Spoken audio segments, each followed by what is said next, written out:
사도신경으로 신앙 고백 드림으로 새벽 예배 시작합니다. 전능하사 천지를 만드신 하나님 아버지를 내가 믿사오며 그 외아들 우리 주 예수 그리스도를 믿사오니 이는 성령으로 잉태하사 동정녀 마리아에게 나시고 본디오 빌라도에게 고난을 받으사 십자가에 못 박혀 죽으시고 장사한 지 사흘 만에 죽은 자 가운데서 다시 살아나시며 하늘에 오르사 전능하신 하나님 우편에 앉아 계시다가 저리로서 산자와 죽은 자를 심판하러 오시리라. 성령을 믿사오며 거룩한 공회와 성도가 서로 교통하는 것과 죄를 사하여 주시는 것과 몸이 다시 사는 것과 영원히 사는 것을 믿사옵나이다. 아멘. 이 아침에 우리에게 주시는 하나님의 말씀은 창세기 31장 36절에서 마지막 55절 말씀까지, 창세기 31장 36절에서 55절 말씀까지 말씀 찾으셨으면 한 목소리로 같이 읽습니다.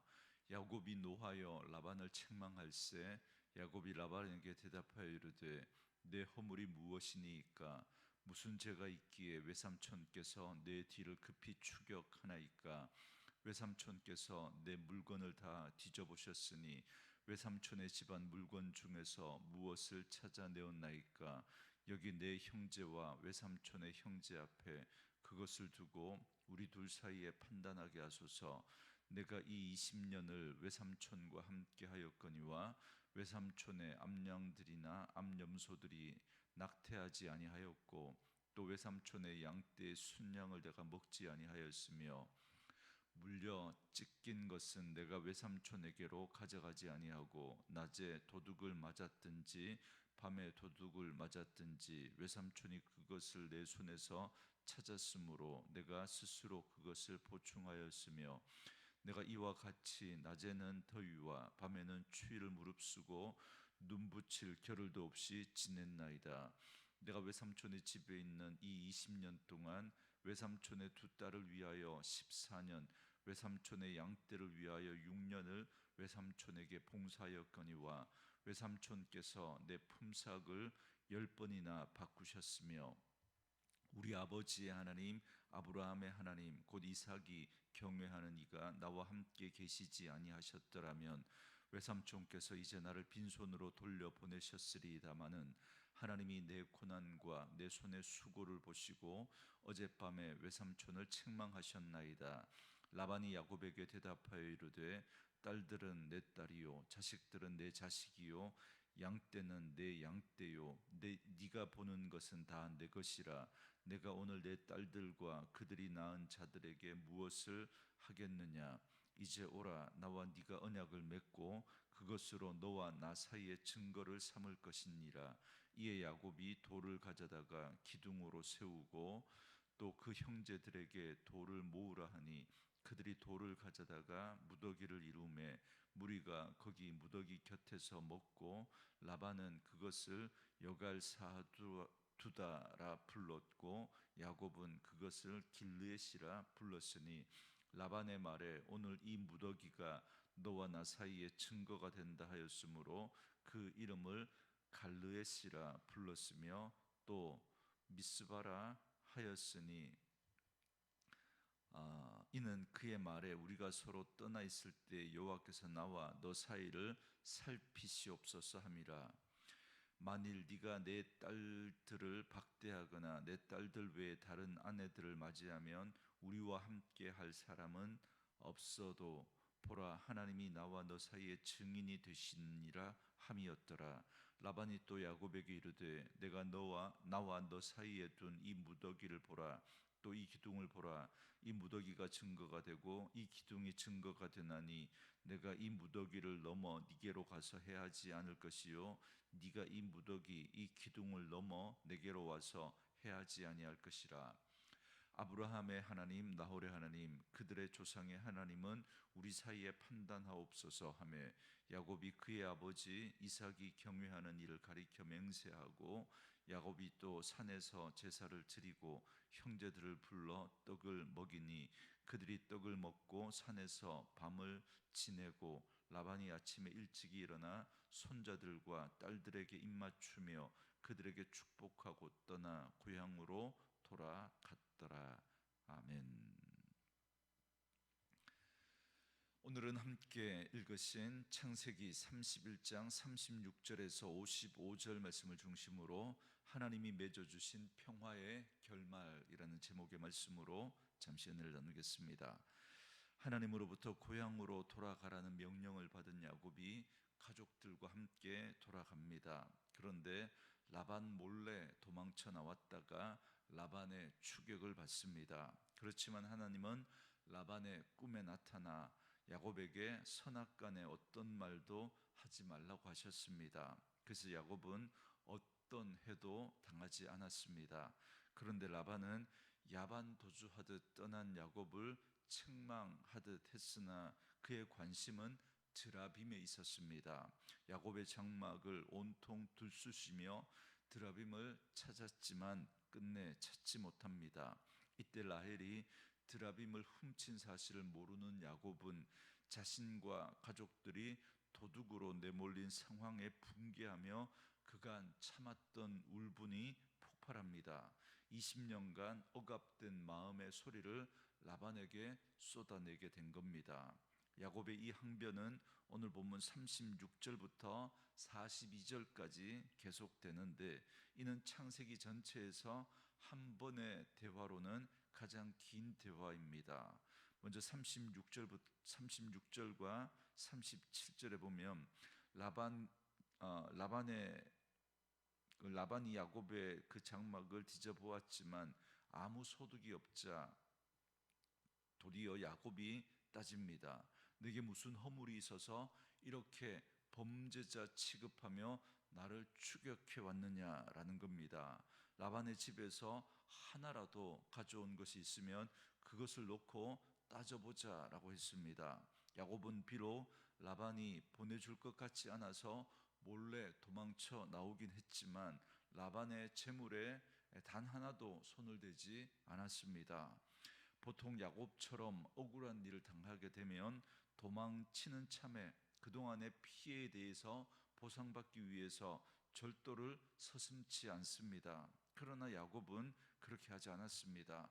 라반의 것을 단 하나라도 훔쳐오지 않았습니다. 그래서 야곱은 라반 앞에서 모든 것이 떳떳했습니다. 또한 38절부터 41절에 보면 야곱은 정직과 성실로 최선을 다해 라반의 양떼를 돌보았음을 말합니다.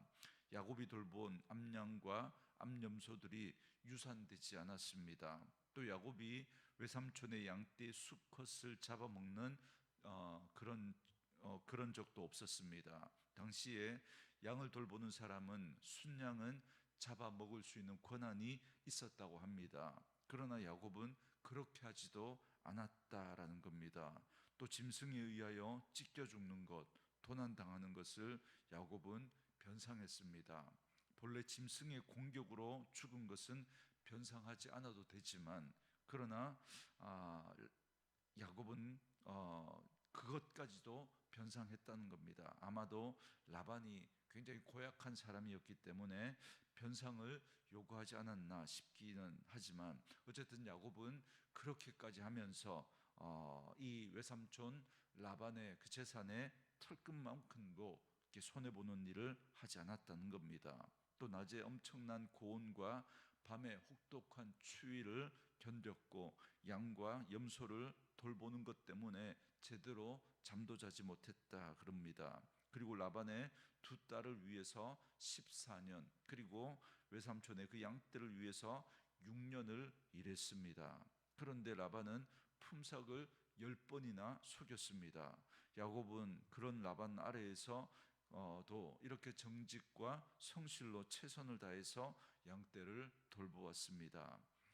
여러분 이 야곱의 모습을 보면서 그리스도인의 삶은 정말 이렇게 정직하고 성실하고 최선을 다해야 한다라는 걸 다시 한번 생각하게 됩니다. 눈가림만 하여 사람을 기쁘게 하려고 하는 자가 아니라 무슨 일을 하든지 마음을 다하여 죽게 하듯 해야 합니다. 그래서 야곱은 이제 결론적으로 이렇게 말합니다. 42절에 우리 아버지의 하나님 아브라함의 하나님 곧 이삭이 경외하는 이가 나와 함께 계시지 아니하셨더라면 외삼촌께서 이제 나를 빈손으로 돌려보내셨으리이다마는 하나님이 내 고난과 내 손의 수고를 보시고 어젯밤에 외삼촌을 책망하셨나이다 그럽니다. 야곱은 라반 아래에서 희생과 속임을 당하며 20년을 보냈지만 이렇게 큰 가족을 이루고 거부가 될 수 있었던 근원과 또 자기를 붙잡으려고 추격해온 이 라반을 바꾼 근원이 하나님이시다라는 걸 알았습니다. 라반을 섬기며 온갖 고생과 희생과 속임을 당했지만 하나님이 모든 것을 알고 계셨고 하나님의 방법으로 다 보상해 주셨다라는 것입니다. 물론 하나님이 함께 하신다고 해서 그 20년 동안 야곱의 삶에 아무런 어려움이 없었던 건 아닙니다.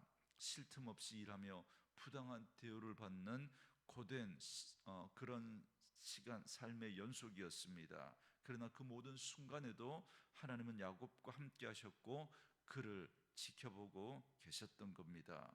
여러분, 우리 역시 때로는 내가 예상한 대로 우리의 삶이 흘러가지 않는 그런 현실 앞에서 하나님 앞에 실망할 수도 있습니다.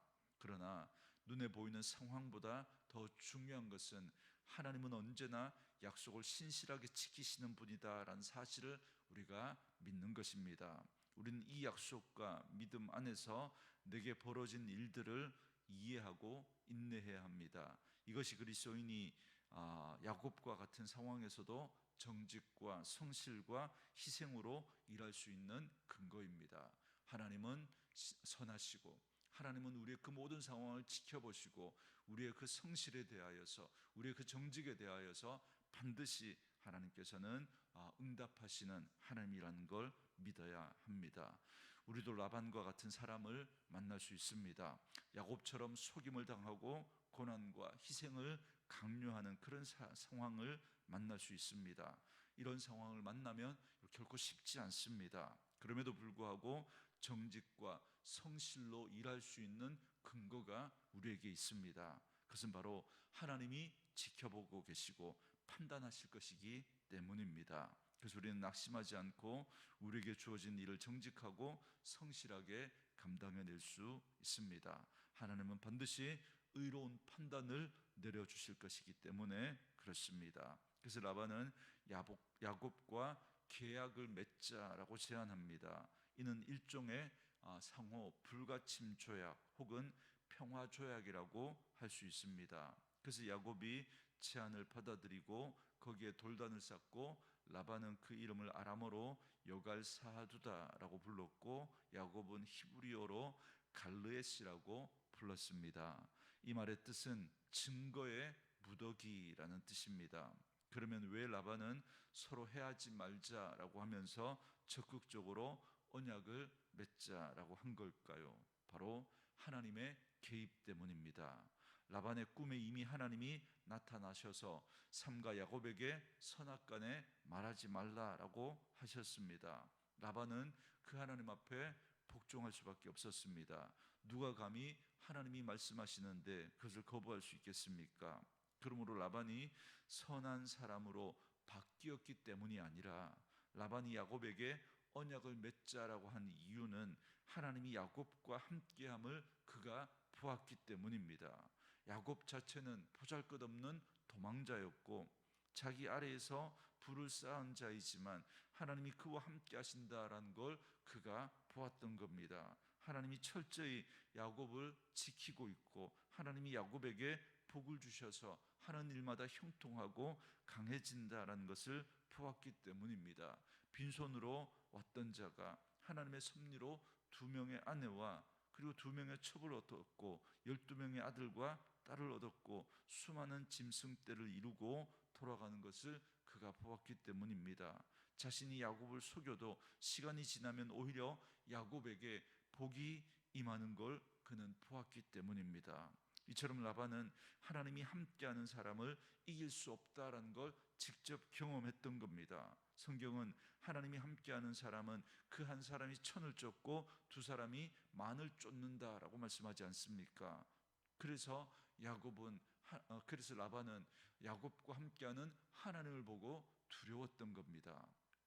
그래서 조약을 맺자고 제안을 했던 거죠. 이렇게 조약을 맺은 후에 야곱은 산에서 제사를 드리고 형제들 곧 라반이 데리고 온 일가 친척과 부족 사람들을 불러 함께 떡을 나누어 먹었습니다. 이들은 상호 신뢰 속에서 밤을 보냈고 이튿날 아침 라반은 손자들과 딸들에게 입맞추며 축복하고 자신의 고향으로 돌아갔습니다. 오늘 말씀에서 보는 것처럼 세상은 때로 우리의 수고를 알아주지 않고 도리어 부당하게 대하며 우리를 억울하게 만들 수 있습니다. 그러나 오늘 야곱의 모습을 통해서 우리는 분명한 삶의 원리를 깨닫게 됩니다. 우리는 사람이 아닌 하나님 앞에 정직한 삶을 살아야 합니다. 아무도 알아주지 않는 고된 시간이었지만 야곱이 지켜낸 그 정직과 성실함은 결국 세상 앞에서 그를 당당하게 만드는 가장 강력한 무기가 되었습니다. 이를 위해 우리를 살피시고 갚아주시는 하나님을 더욱 신뢰하기 바랍니다. 우리의 모든 수고와 눈물을 감찰하시는 하나님은 가장 완벽한 때, 가장 완벽한 방법으로 우리의 억울함을 씻으시고 의롭게 갚아주십니다. 그래서 우리는 세상을 이기는 삶을 살아가며 우리를 대적하는 자들도 결국에는 우리에게 평화를 구하는 삶이 될 것입니다. 그러므로 어떤 답답하고 억울한 상황 속에서도 끝까지 믿음과 성실을 잘 지켜내심으로 세상이 감당하지 못하는 참된 성도의 삶을 살아가는 저와 여러분 되어줄 수 있기를 주님의 이름으로 축원합니다. 우리 주신 말씀 묵상하시면서 이 찬양 함께 들으시며 기도하는 시간 갖겠습니다.